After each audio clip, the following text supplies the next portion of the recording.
देखो, एक बात खूब अच्छी तरह समझ लो।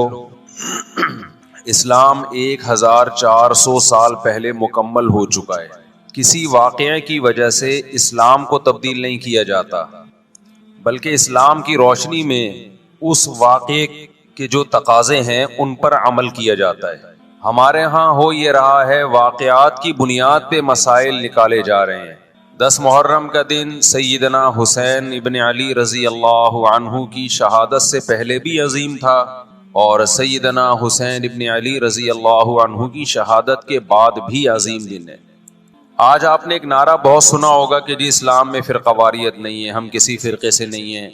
मैं बार बार कहता हूँ कि ये बड़ा खुशनुमा नारा है जो सुनने में बहुत अच्छा लगता है। कुछ बातें सुनने की हद तक बहुत अच्छी होती हैं, लेकिन प्रैक्टिकल लाइफ में उनकी वैल्यू बिल्कुल भी नहीं होती। जब आप प्रैक्टिकल लाइफ में आते हैं तो फिर आपको ये फैसला करना पड़ता है कि आप किस फ़िरक़े से ताल्लुक़ है आपका। आप सुन्नी हैं, शिया हैं, मुअतज़िला हैं, मुर्जिया हैं, क़दरिया हैं, नासिबिया हैं, क्या है आपका फ़िरक़ा? ये कह देना आसान है, मेरा कोई फ़िरक़ा नहीं है। इस पर सबसे बड़ा इश्काल ये होता है, ये मैं इसलिए फ़िरक़े की बात कर रहा हूँ कि आपको भी तय करना पड़ेगा कि आप या तो शिया बन जाओ भाई, या सुन्नी बन जाओ। एक तरफ हो जाओ आप। मुहर्रम में शिया बने हुए होते हैं, रमज़ान में सुन्नी बने हुए होते हैं, रबीउल अव्वल में बरेलवी बने हुए होते हैं, तो पता ही नहीं चलता कि टिकता ही नहीं है किसी एक जगह। इस बात में दो राय नहीं हो सकती कि सैयदना हुसैन रज़ी अल्लाह ताला अन्हु को जो करबला में शहीद किया गया, ये कायनात का बदतरीन जुल्म था। जिसने आपकी गर्दन मुबारक पे तलवार रखी, उसकी बदबख्ती में दो राय नहीं हो सकती। बहुत ही कोई शकी और बदबख्त जो नवासे रसूल सल्लल्लाहु अलैहि वसल्लम के कत्ल की तरफ बढ़ा। बहुत ही कोई बदबख्त और बदनसीब जो कूफा के गवर्नर इब्ने ज़ियाद के कहने पर नवासे रसूल से लड़ने के लिए निकला।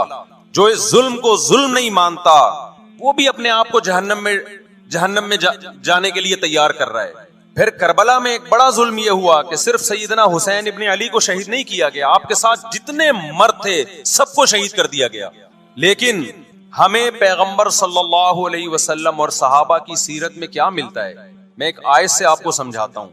मुशरिकीन मक्का हजरत इब्राहीम अलैहिस्सलातु वस्सलाम के नसब में होने पर और आपसे मोहब्बत पे बड़ा फख्र किया करते थे कि हम इब्राहीम की औलाद में हैं, हम इब्राहीम के दीन पे हैं।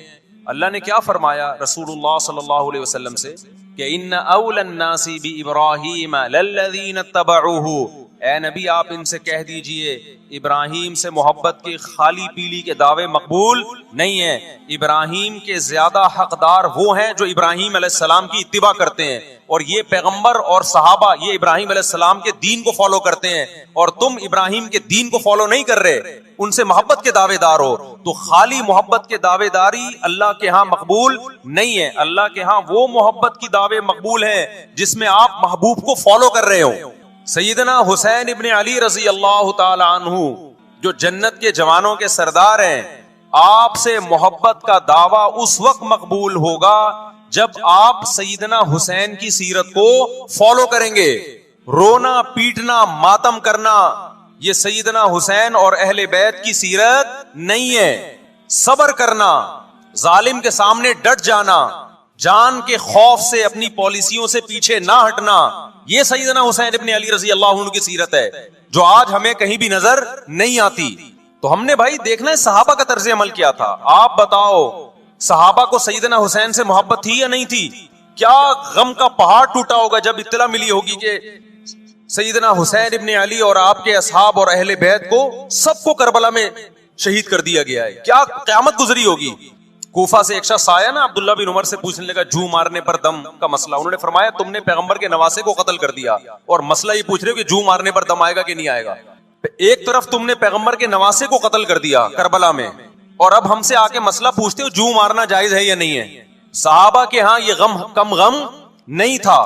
देखो, हजरत मुआविया रज़ी अल्लाह ताला अन्हु के हाथ पे भी हजरत हुसैन ने बैत नहीं की, लेकिन बगावत भी नहीं की। क्यों? बगावत से फितने का अंदेशा था।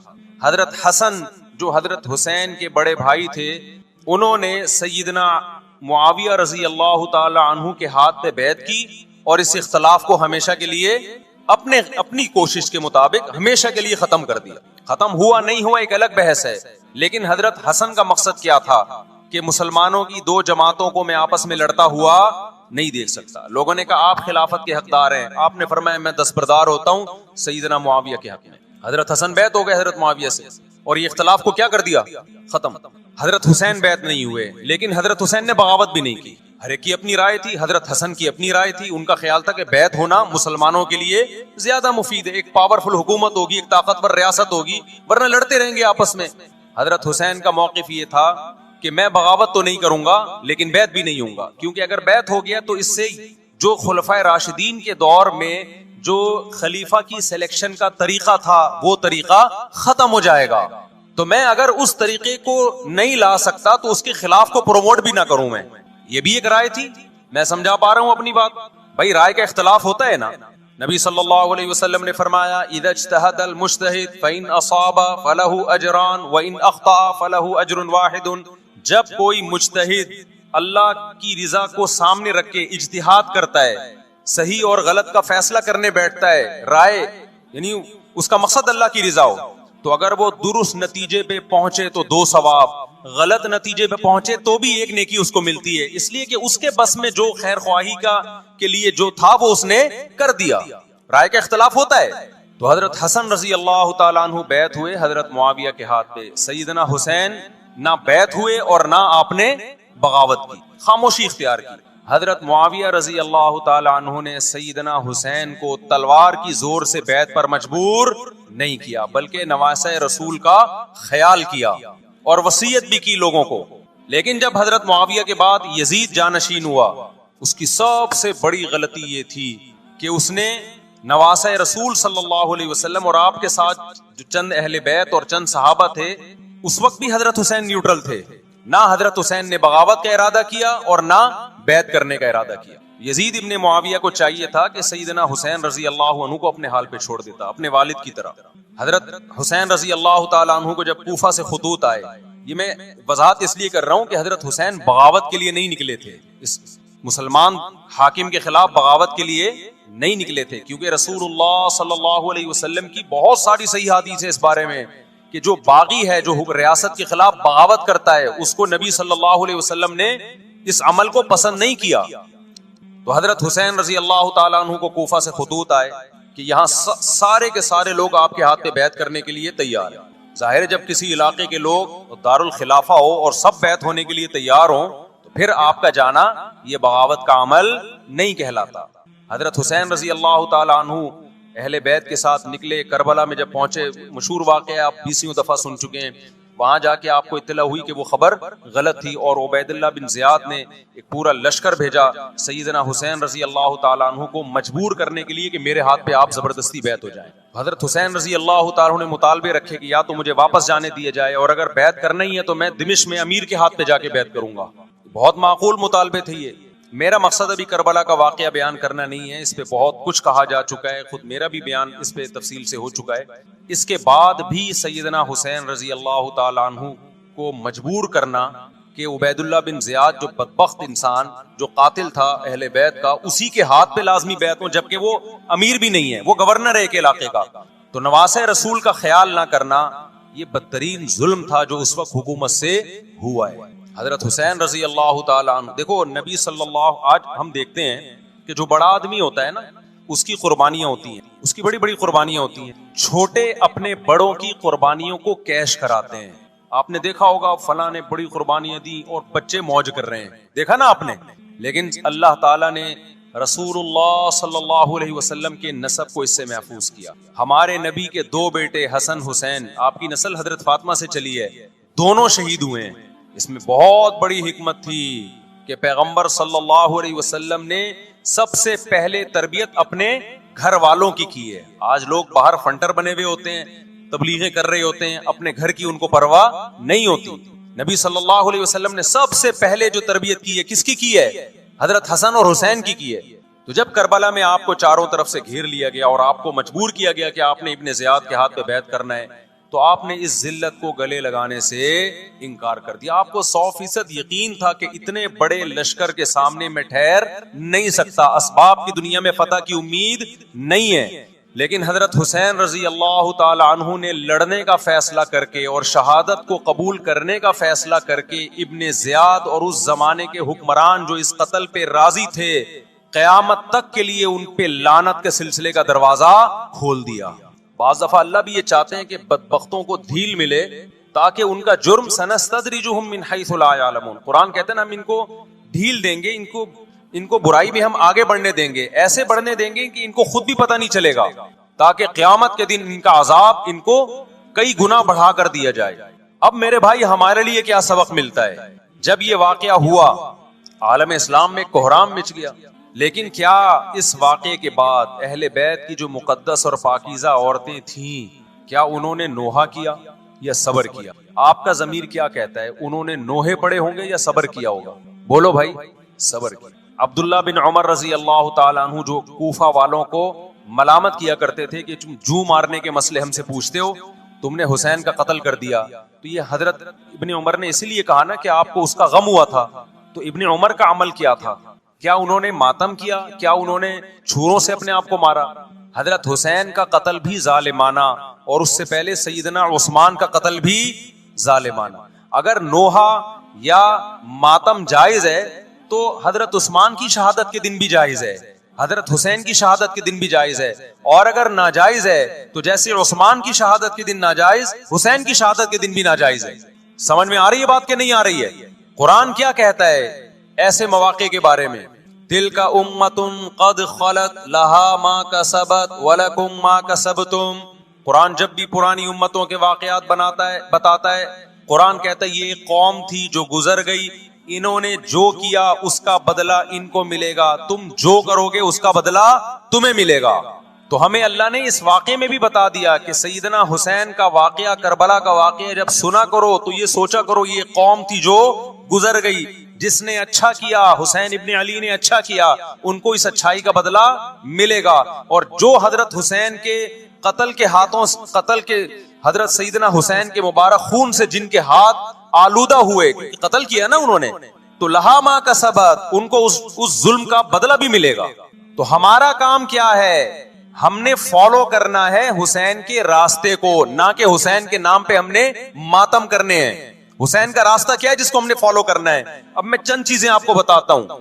सबसे पहला सबक जो हमें करबला में मिलता है कि इज्जत और दीन एक तरफ दुनिया है।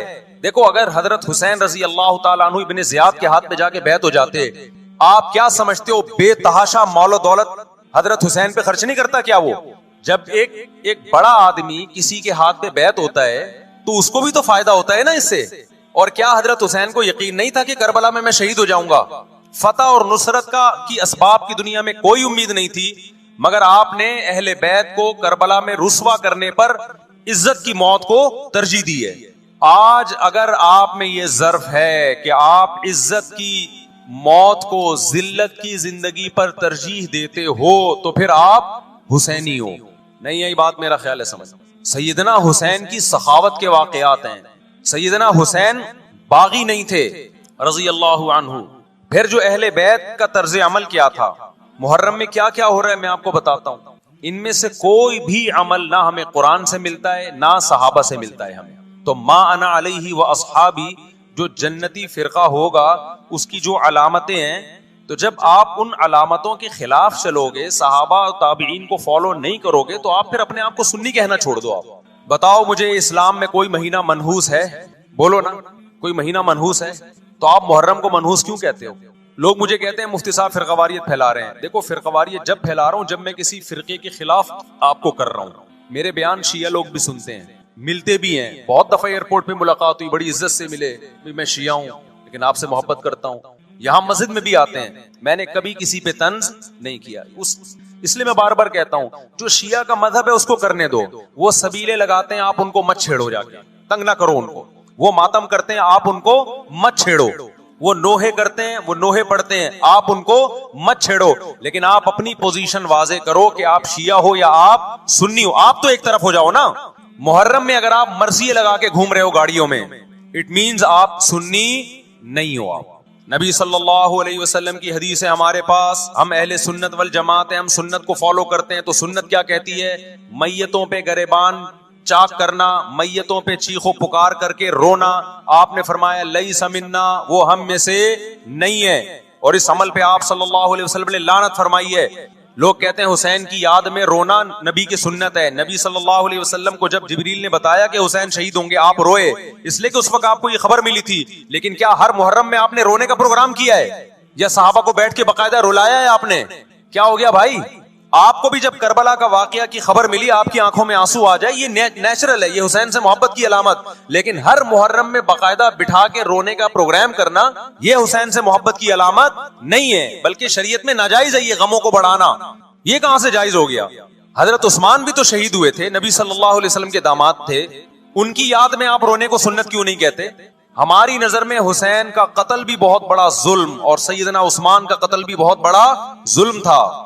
दोनों मजलूम थे, दोनों मजलूम शहीद थे, हमें दोनों की शहादत पे गम है, लेकिन अब उस गम को मनाते नहीं है। इस्लाम में गम मनाना सुन्नत नहीं है। देखो जाफर तैयार रजी अल्लाह अन्हु, नबी के चचाजाद भाई, अहले बैत, जब आप सल्लल्लाहु अलैहि वसल्लम ने उनको लड़ाई के लिए मैदान जंग में भेजा, रूमियों से लड़ाई थी, हजरत जाफर तैयार की 4 बीवियां थी। जब नबी सल्लल्लाहु अलैहि वसल्लम मस्जिद नबी में बैठे, आपको फरिश्तों ने इत्तला दी कि जाफर तैयार शहीद हो गए। आप सल्लल्लाहु अलैहि वसल्लम की आंखों से आंसू, ये आंसू उस वक्त निकले जब ऐन शहादत की इत्तला मिली है। उस वक्त आंसुओं का निकलना मोहब्बत की अलामत है। आपने साहबी रसूल को भेजा कि जाओ आपकी ज़ौजात को, बीवियों को जाके खबर दो कि जाफर तैयार शहीद हो गए। क्या कुर्बानी थी सहाबा की! आप ऐसे जवान थे जाफर तैयार, खूबसूरत जवान। गज़वा बदर में जब मुशरिकीन मक्का ने ये नारा लगाया कि हल में मुबारिज, 3 सरदार आए, उन्होंने कहा पहले तुम्हारे अंदर से 3 बहादुर आए, हमसे लड़ें। देखो अरबों में ये होता था कि जब जंग के लिए 2 फौजें आमने सामने खड़ी होती थी तो पहले दोनों तरफ के बहादुर तरीन लोगों की लड़ाइयां होती थी कि जब तक दोनों में से एक कत्ल नहीं होगा लड़ाई शुरू नहीं होगी। तो आपको पता है कि इसमें बहादुर तरीन लोग निकलेंगे ना, जो लड़ना जानते हो। मुशरिकीन मक्का की तरफ से 3 या 4 बड़े बड़े सरदार आए लड़ाई से पहले, बदर में लड़ाई से पहले। उन्होंने नारा लगाया हल में मुबारिस, कोई है तुम में जो पहले हमसे लड़े। यानी इधर से हम 3 हैं तो उधर से भी कितने चाहिए? 3 बंदे। इधर से अंसार सहाबा आए। मुशरिकीन मक्का ने कहा लईसू बि अकफाइना, ये हमारे जोड़ के नहीं है, कुरैशी हाशमी चाहिए, हमें हमारे नस्ब के लोग होने चाहिए। तो इधर से नबी सल्लल्लाहु अलैहि वसल्लम ने हजरत अली को भेजा और हजरत जाफर तैयार को भेजा। जिन सहाबा को भेजा इनमें हजरत जाफर तैयार भी थे। हजरत जाफर तैयार रजी अल्लाह ताला अन्हु और सैयदना अली मुकाबले में गालिब आ गए। खूबसूरत सहाबी, नजाशी के सामने आपने तकरीर की है, हिजरत की है ना जब हबशा की तरफ, तो नजाशी ने पूछा जाफर तैयार से कि तुम्हारे पैगंबर जो कलाम लेकर आए हैं वो सुनाओ। हजरत जाफर तैयार रजी अल्लाह ताला अन्हु ने सूरे मरियम पढ़ना शुरू कर दी। काफ हाया आइन सौद, ज़िक्र रहमति रब्बिका अब्दहु ज़करिया इज़ नादा रब्बहु निदाअन खफिया क़ाल रब्बि इन्नी वहनल अज़्मु मिन्नी वश्तअल अर्रअसु शैबा वलम अकुम बिदुआइका रब्बि शक़िया व इन्नी ख़िफ़्तुल मवालिय मिन वराई व कानत इम्राअती आक़िरन फ़हब मिन लदुनका वलिया। ऐसी हजरत मरियम और ईसा इब्ने मरियम की सीरत को सूरह मरियम में बयान किया हजरत जाफर तैयार ने कि नजाशी रोते रोते उसकी दाढ़ी तर, और जितने पादरी बैठे थे सब की दाढ़ियां तर हो गई रोते रोते। तो ये तकरीर जो नजाशी के इस्लाम का सबब बने, बादशाह को मुसलमान करने वाले कौन थे? हजरत जाफर तैयार। और आपके छोटे छोटे बच्चे, 4 जवान बीवियां हों, छोटे छोटे बच्चे हों, और ऐसे में मैदान जंग में लड़ते हुए शहीद हो जाएं, तो पैगंबर और सहाबा पे क्या क़यामत टूटी होगी। लेकिन हमारे नबी सल्लल्लाहु अलैहि वसल्लम की आंखों से क्या थे? सिर्फ आंसू मोती की तरह टपक रहे थे। और आप सहाबा को इत्तला दे रहे थे कि जाफर तैयार शहीद हो गए और जाओ इनके घर वालों को बता के आ जाओ। कितनी बड़ी कुर्बानी है या नहीं है? जब खबर देने वाला आपकी अज़वाज को बता के आया कि जाफर तैयार शहीद हो गए, तो आपके घरों से खवातीन के रोने की आवाजें आई। आप सल्लल्लाहु अलैहि वसल्लम ने फरमाया इनसे बोलो कि अपनी आवाज को पस्त करो। फिर चीखो पुकार की आवाज आई, तो आपने फरमाया कि अगर दोबारा चीखो पुकार की आवाज आए तो इनके मुंह पे खाक फेंक दो। वो शहीद की बेवा थी, और शहीद भी कितने मुकद्दस, उनको भी नबी सल्लल्लाहु अलैहि वसल्लम ने नोहा करने की इजाजत नहीं दी। उस दिन जिस दिन गम पहुंचा है उस दिन भी चीखो पुकार की इजाजत नहीं दी है। तो आप बताओ अगले साल उस तारीख को चीखो पुकार की कैसे इजाजत मिल जाती? नहीं आई मेरा ख्याल है बात समझ में। जब गम पहुंचा है उस वक्त चीखने चिल्लाने की इजाजत नहीं है। छोटे छोटे यतीम बच्चे, हजरत जाफर तैयार के छोटे छोटे यतीम बच्चे, कितना गम होता है जब छोटे छोटे बच्चे, उनका बाप दुनिया से चला जाए, कितना तरस आता है उनके ऊपर। तो हमारे नबी को भी उन यतीम बच्चों पे भी तरस आया, उन बेवाओं पे भी तरस आया, लेकिन ना नबी सल्लल्लाहु अलैहि वसल्लम चीखो पुकार करके खुद रोए और ना आपने उनकी अज़वाज को रोने की इजाजत दी है। समझ में नहीं आ रही मेरा ख्याल है बात। मेरा मकसद शियों पे तंज करना नहीं है, उनका जो मजहब है उनको उस पे चलने दो। मेरा मकसद है आप अपनी पोजीशन वाजे करो कि आप इधर हो या उधर हो। किसी को तंग मत करो, ना किसी पे फतवे लगाओ कुफर इस्लाम के, ना किसी को जहन्नमी करार दो। अपनी पोजीशन आप फैसला करो कि आप अगर उधर जाना है तो पूरे उधर चले जाओ। फिर ये आधा तीतर आधा बटेर वाला मामला मत करो। वो उनका मजहब है भाई, उनके उलमा उनको बताते हैं कि मुहर्रम में काले कपड़े पहनने हैं, मुहर्रम में मातम करना है, मुहर्रम में को मनहूस समझना है, उसमें शादी बियाह नहीं करना। उनके उलमा उनको बताते हैं, उनको चलने दो इस पर। दुनिया में बहुत से फिरके हैं, बहुत से मजहब हैं, हम किसी को ना खत्म कर सकते हैं ना किसी के खिलाफ नफरत पैदा कर सकते हैं। इससे कोई चीज हासिल नहीं होगी। किसी से नफरत करने की जरूरत नहीं, किसी पे फतवे लगाने की जरूरत नहीं, लेकिन आपको अपनी पोजीशन वाजे करनी पड़ेगी कि मैं कहां खड़ा हुआ हूं। अगर आप सुन्नी हो तो फिर अहले सुन्नत वल जमात, सहाबा ताबईन को फॉलो करते हैं, हदीस को फॉलो करते हैं, और हदीस में हमें मातम करना, नोहा करना, गरेबान चाक करना, इसकी परमिशन नहीं है, बल्कि इससे रोका गया है। इस अमल को हराम और नाजायज करार दिया गया है। बात आ रही है समझ में? बाकी जो शिया हजरात करते हैं, हमारे दोस्त हैं शिया, मैं मजाक में नहीं कह रहा, मिलते हैं हमसे, मैं कभी उनसे मजहब के टॉपिक पे बात नहीं करता, ना उनको कभी छेड़ता हूं कि आप ये क्यों कर रहे हो, ये क्यों नहीं कर रहे। भाई उसका मजहब है, वो उसका फिरका है, जो करने दो उसको। हम नहीं करते क्योंकि हम अहले सुन्नत वल जमात में। समझ में आ रही है बात की नहीं आ रही? फिर रबीउल अव्वल का महीना आएगा, उसमें भी आप अपनी पोजीशन वाजे करो कि आप इधर हो या उधर हो। दो फिरके हैं, देवबंदी बरेलवी। मैं नहीं कह रहा कि कौन जन्नती कौन जहन्नमी, लेकिन बर्रे सगीर में जिनको देवबंदी कहा जाता है वो नजरो न्याज तीजे 40 में के कायल बोलो नहीं। उनकी किताबों में लिखा हुआ है, वो इसके कायल नहीं। अगर कोई बुजुर्ग उनमें कायल गुजरा भी है तो वो उसका जाती तफर्रुद है, उसको उलमा ने फॉलो नहीं किया, उसको उनकी इज्तिहादी गलती करार दिया। रबीउल अव्वल में जुलूस निकालना या मजार बनाना या मजारों पे जाना इस नीयत से कि वहां जाके हम कोई कव्वाली पढ़ेंगे या कुछ भी, हमारे यहाँ कब्रिस्तान जाना सिर्फ इसलिए है कि आखिरत की याद ताजा हो, बस। इसके अलावा और कोई कॉन्सेप्ट नहीं है। हमारे यहाँ कब्र एक बालिश से ज्यादा ऊंची बनाना जायज बोलो ना नहीं है। कब्र पक्की करना जायज नहीं है। तीजे 40 में करना जायज बोलो नहीं। आज एक साहब आए, कहने लगे मेरी सास का 40वां है, फजर में कहने लगे मुझे, कह रहे मैं नहीं गया तो बड़ा मसला हो जाएगा। मैंने कहा भाई एक फैसला करो, ग्रीन चैनल या व्हाइट चैनल, एक तरफ हो जाओ भाई, क्योंकि व्हाइट चैनल में ये जायज नहीं है, न 40वां है न तीजा है। अब लोग मजाक उड़ाते हैं, मर गया मरदूद ना फातिहा ना दुरूद। भाई कुछ भी कहते रहो, तो फिर पूरे उधर को हो जाओ, या तो पूरे व्हाइट हो जाओ या पूरे क्या हो जाओ, पूरे ग्रीन हो जाओ। फिर तीजा भी करो, 40वां भी करो, बरसी भी करो, और फिर उसके बाद झंडे भी लगाओ हरे रंग के। मैं नहीं कह रहा देवबंदी सही है या बरेलवी सही है, देखो मैं ये बहस नहीं कर रहा, मेरी बात को गलत ना लेके जाना। मैं कह रहा हूं आप अपनी पोजीशन वाजे करो, सही गलत तो अगला मरहला है। आप क्या हो आपको तो यही नहीं पता चल रहा। आप रबीउल अव्वल में हरे झंडे लेके घूम रहे हो, रमजान में आप व्हाइट चैनल बने हुए हो, मुहर्रम में आप ब्लैक चैनल बने हुए हो, तो पता ही नहीं चल रहा तो है क्या भाई। जब 73 फिरकों में एक जन्नती है तो एक को फॉलो करो ना, जिसको जन्नती समझते हो। अगर आप समझते हो कि ब्लैक चैनल या शिया फिरका जन्नती है तो पूरे शिया हो जाओ भाई। अगर आप समझते हो बरेलवी फिरका जन्नती है तो पूरे बरेलवी हो जाओ। तो जिसको समझते हो वो बन जाओ, लेकिन पूरे बनो, अधूरे मत बनो, आधा आधा ना लो। बात समझ में आ रही है? मैं फिर बता रहा हूं, ना मैं किसी को जन्नती कह रहा हूं ना जहन्नमी। मैं ये नहीं कह रहा देवबंदी जन्नत में जाएंगे या बरेलवी जाएंगे या शिया जाएंगे, ये तो अल्लाह फैसला करेगा। हम तो वो करेंगे जो हमारी खोपड़ी में आ रहा है। हमारी खोपड़ी में ये आ रहा है कि जिसको भी करो तो एक को करो पूरा, ताकि एक तरफ हो जाओ। आधे तीतर आधे बटेर मत बनो आप, और दूसरे को छेड़ो भी नहीं, छेड़ने की भी जरूरत नहीं है। कोई जो कर रहा है क्या भाई उसका मजहब है। देखो हिंदू मंदिर में जाता है ना, हमारी राय के मुताबिक सही कर रहा है गलत कर रहा है, गलत कर रहा है, लेकिन हम छेड़ते हैं क्या? इस्लाम ने इजाजत दी उसको छेड़ने की कि हिंदू जा रहा है उसको पकड़ के ला, क्यों जा रहा है भाई? इस्लाम बोला भाई लकुम दीनुकुम वलिय दीन, तुम्हारे लिए तुम्हारा दीन, हमारे लिए हमारा दीन। ला इकराह फिद्दीन, दीन में जबरदस्ती नहीं है, जो जो कर रहा है उसको करने दो। तभी इस्लामी तारीख में कोई एक मंदिर भी हमारे इल्म में नहीं है कि उसमें हिंदुओं पे पाबंदी लगी हो कि मंदिर नहीं जा सकते। जब तक इस्लामी हुकूमतें रही हैं, हिंदुस्तान में 1000 साल मुसलमानों ने हुकूमत की है। अगर हिंदुओं को मंदिर जाने से रोक देते तो आज ये मंदिर खत्म होते। इस्लामी हुकूमत जब खत्म हुई है तो भी मंदिर, लाखों की तादाद में मंदिर थे।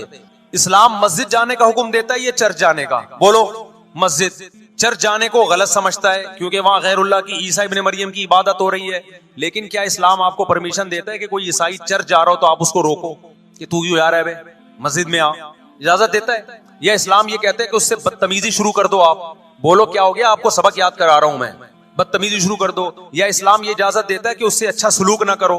कतई इजाजत नहीं, बल्कि कुरान तो कह रहे हैं इन्नल्लाह युहिब्बुल मुक़सितीन, जो गैर मुस्लिम तुमसे लड़ नहीं रहे मैदान जंग में, उनसे तुम्हें अच्छा सलूक करना पड़ेगा, क्योंकि अल्लाह अच्छा सलूक करने वालों को पसंद करता है। सहाबा इकराम गैर मुस्लिमों को भी हदिये दिया करते थे, नबी सल्लल्लाहु अलैहि वसल्लम ने यहूदियों को भी हदिये दिए।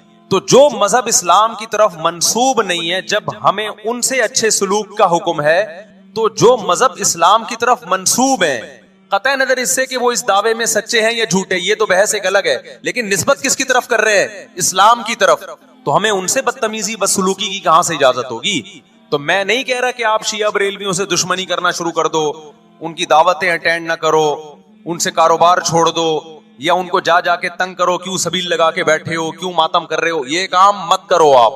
हमारा मुल्क इस फिरकावारियत का मुतहम्मिल नहीं है, से फसाद फैलता है। लेकिन अपनी पोजीशन आप वाजे करो, एक लकीर है आप खींच दो। अगर कोई शख्स आपके सामने सहाबा को बुरा भला कहता है, आप बोलो भाई ये मेरी बाउंड्री क्या हो रही है, क्रॉस। मेरे सामने आपको उन बुजुर्गों के खिलाफ बोलने की इजाजत नहीं है जिनसे मुझे अकीदत है। अगर ये काम आपने किया तो हमारी और आपकी राहें अलग अलग। आपका जो मजहब है भाई, आप बंद कमरे में, आपके इमाम बारगाह में, आपके मस्जिदों में, या जहां भी है वो आपका निजी मामला है। हमारे सामने आपने कोई ऐसी बात नहीं करनी जो हमारे अकीदे के खिलाफ, तो आपस में दोस्ती रहेगी। अब देखो, ईसाई आपसे मिलता है, आप गपशप करते हो, खाना खाते हो, लेकिन ईसाई बार बार बोले मैं आपके नबी को नहीं मानता, मैं आपका नबी, आप बोलोगे भाई तू नहीं मानता तो हमने कब कहा कि मान तू, लेकिन मेरे सामने बार बार क्यों कह रहे कि मैं तेरे नबी को नहीं मानता? यहां से आपकी उसकी दोस्ती क्या हो जाएगी, फिर खत्म। तो गैर मुस्लिमों को भी दो किस्में, किसी भी मसलक के लोगों से मिलो, किसी भी फिरके के लोगों से मिलो, कोई झगड़ा नहीं, कोई बहस नहीं, एक दूसरे को खाना भी है, एक दूसरे को खिलाना भी है, एक दूसरे से खाना भी है, एक दूसरे की दावतों में भी शिरकत करनी है। जहां मजहब का मामला आए तो फिर आप किसी से बहस ना खुद करो, ना किसी को करने की इजाजत दो। अगर कोई कुछ सीखना चाहता है तो आप बोलो भाई उलमा के पास आ जाओ, आपको कोई इश्काल है तो हम वहां आपका इश्काल हल कर देंगे। इससे आगे बढ़ने की कोशिश बोलो मत करो, इससे मुल्क में अमन होगा। बाकी फिरके हमेशा से हैं भाई, आज कोई नए थोड़ी हैं, और ये हमारा काम थोड़ी है फिरके खत्म करना। ये तो ईसा इब्ने मरियम जब नाजिल होंगे, हजरत मेहदी आएंगे, वो तलवार की ताकत से खत्म करेंगे, उनके पास ये अथॉरिटी होगी कि वो फिरकों को खत्म करें।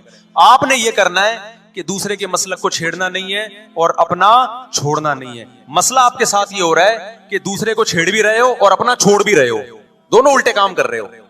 एक तरफ बहस कर रहे होते तुम ऐसे, और दूसरी तरफ वही बने हुए होते थोड़े दिनों में जाके। हाँ वो बता रहा हूँ, वो नजर न्याज वाली नहीं, वो सबको पता है। हाँ ऐसी दावत ना हो जिसमें बिदअत की ताईद हो। तो आप जो कर रहे हो ना, वो ये कर रहे हो, दूसरे को छेड़ भी रहे हो, जिससे मुल्क में बदअमनी फैल रही है। तकरीरें सुनो, शिया ऐसे, बरेलवी ऐसे, देवबंदी ऐसे, अहले हदीस ऐसे, तकरीरों से क्या फैल रही है, नफरतें। और फिर मुहर्रम में आप खुद शिया बने हुए होते हो, रबीउल अव्वल में आप ग्रीन चैनल बने हुए होते हो, और रमजान में आप व्हाइट चैनल बने हुए होते हो। सऊदी अरब में सारे व्हाइट हो जाते हैं जाके, सऊदी अरब जो भी जाता है सारा व्हाइट चैनल। पैगंबर की कब्र पे कोई धमाल नहीं, कोई कव्वालियां नहीं, वहां खड़े होंगे, तमीज से सलाम पेश करके आगे निकल जाए। वहां कोई चीखो पुकार नहीं, वहां जाके सारे क्या हो जाते हैं, व्हाइट, क्योंकि वहां हुकूमत का डंडा है। तो गवर्नमेंट के पास तो ये इख्तियार है भाई डंडा चलाए, हमारे पास ये इख्तियार नहीं। हम तो तमीज से बात करेंगे, समझाएंगे, मोहब्बतें फैलाएंगे, क्योंकि जब आवाम डंडा चलाती है तो इससे इस्लाह कम और फसाद ज्यादा होता है। तो मैं बार बार कह रहा हूं भाई, दोस्तियां रखो, कोई दफ्तरों में शिया सुन्नी लड़ाई ना होने दो, ये गलत है। मोहब्बतें फैलाओ, लेकिन मसलक को छोड़ना नहीं है। जब कोई आपसे कहे मुहर्रम में ये काम करो, बोलो भाई हम चूंकि अहले सुन्नत वल जमात में से हैं, हम चूंकि सुन्नी हैं, लिहाजा हमारे यहाँ कोई महीना हमारे मजहब के मुताबिक मनहूस नहीं है। फिर कोई आपको इसरार करे नहीं ये नहीं ये नहीं ये, आप बोलो भाई हम तुम पे अपना मसलक थोप रहे हैं क्या? तुम जुलूस निकालते हो, तुम मातम करते हो, हम तो नहीं तुम्हें रोकते आके, बल्कि गवर्नमेंट तुम्हें तहफुज देती है, सिक्योरिटी देती है गवर्नमेंट तुम्हें। तो जब हम अपना मसलक तुम पे नहीं थोपते तो तुम अपना मसलक हम पे क्यों थोप रहे हो भाई? तो हम मुहर्रम में भी शादी करेंगे, रबीउल अव्वल में भी करेंगे, सफर में भी करेंगे, रमजान में भी करेंगे। हमने तो 4 करनी है, हम महीनों के हिसाब से शुरू कर दें तो फिर हमारे तो बड़े मसले हो जाएंगे भाई। समझ में आ रही है बात कि नहीं आ रही? हजरत जाफर तैयार अहले बैत में से थे, कितनी ज़ौजात थी? 4 थी। हजरत अली की कितनी थी एक वक्त में? हजरत फातिमा के दुनिया से जाने के बाद 4 थी। ये भी है सुन्नत में, निकाह को फरोग दो, ये अहले बैत का तरीका है ताकि सोसाइटी में जिना कम हो, बेवा तलाक याफ्ता औरतों को ठिकाना मिले। खैर, तो अब मैं बात समेट के खत्म कर रहा हूं। लोग कहते हैं मुहर्रम में हम निकाह क्यों करें भाई? फर्ज वाजिब तो नहीं है ना, चलो हराम नहीं है लेकिन फर्ज भी तो नहीं है ना। लोग ये भी कहते हैं, देखो जब कुरान ने किसी चीज को हलाल करार दिया हो ना, तो कुरान इसको पसंद नहीं करता कि आप अमलन उसको हराम कर दो। देखो मुशरिकीन मक्का क्या करते थे? बुतों के नाम पे जानवर छोड़ते थे, फिर उनका गोश्त नहीं खाते थे। अल्लाह ने फरमाया कि तुमने खुदा की हलाल करदा चीज को कैसे हराम कर दिया तुमने? नबी सल्लल्लाहु अलैहि वसल्लम ने कसम उठाई मैं शहद नहीं खाऊंगा। आपने फरमाया लिमा तुहर्रिमु मा अहल्लल्लाहु लक, ऐ नबी जो चीज अल्लाह ने आपके लिए हलाल कर दी आप कैसे अपने ऊपर हराम कर रहे हैं? इससे पता चलता है कि अगर आप मुहर्रम में निकाह करना चाहते हैं लेकिन आप ये सोच के डिले कर देते हैं कि भाई इस महीने में लोग निकाह को बुरा समझते हैं, तो ये डिले करना आपके लिए नाजायज होगा। क्योंकि लिमा तुहर्रिमु मा अहल्लल्लाहु लका, अल्लाह ने जिस चीज को तुम्हारे लिए हलाल किया तुमने किस दलील की बेस के पर अपने ऊपर पाबंदी लगाई है उस पर? एक तो है ना किसी को शादी का ख्याल ही सफर में आ रहा है, रबीउल अव्वल में आ रहा है, वो तो एक अलग बात है, लेकिन उसका निकाह मुहर्रम में होना था, सिर्फ मुहर्रम की वजह से वो डिले कर रहा है कि जी मैं रबीउल अव्वल में लेके जाऊंगा। ये डिले करना कुरान और सुन्नत पे ज्यादती है या नहीं है? ये अल्लाह के हलाल को अमलन हराम करना है या नहीं है? नहीं है बात समझ में? फिर अगर कोई शिया आपसे कहता है कि भाई आप हमें छेड़ने के लिए काम कर रहे हो, आप बोलो नहीं भाई हम आपको छेड़ने के लिए नहीं कर रहे, आपका मसलक है, आप उस पर अमल करें, हमें उस पर कोई एतराज नहीं है। लेकिन हम किसके पर अमल करेंगे? हम अहले सुन्नत वल जमात हैं। कितने सहाबा हैं, खुद नबी की निकाह मुहर्रम में हुआ है। और वैसे भी हमारे यहाँ शहादत एक मनहूस अमल नहीं है, शहादत एक मुबारक अमल है। 10 मुहर्रम पहले से फजीलत वाला दिन था, मुहर्रम पहले से फजीलत वाला महीना था। हुसैन इब्ने अली की शहादत से इस महीने के तकद्दुस को 4 चांद लग गए और मुकद्दस हो गया ये महीना। ये कैसी बात है जो शहादत का दिन हो हम उसको मनहूस करार दे दें? भाई हमारा ये जिगरा नहीं है। समझते हो कि नहीं समझते हो? तो इसलिए मुहर्रम में अगर किसी ने निकाह करना है उसको डिले मत करो मेरे भाई। लोग कहते हैं फर्ज तो नहीं है ना, आप अगर उसके नहूसत मनहूस होने की वजह से डिले कर रहे हो तो फिर आप पे फर्ज होगा करना। क्यों? इस आयत की रोशनी में लिमा तुहर्रिमु मा अहल्लल्लाहु लका, ऐ नबी जिस चीज को अल्लाह ने हलाल करार दिया आप किस दलील की बेस पे उसको अपने ऊपर हराम करते हैं?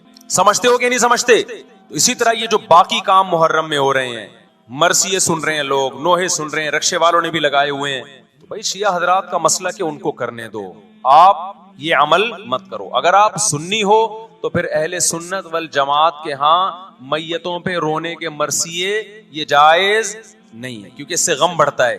हमारे नबी ने जाफर तैयार रज़ी अल्लाह अन्हा की ज़ौजा को, जिनका हकीकी गम था उस वक्त, उनको नहीं रोने दिया, तो हमें कैसे आप सल्लल्लाहु अलैहि वसल्लम चीखो पुकार की इजाजत देंगे?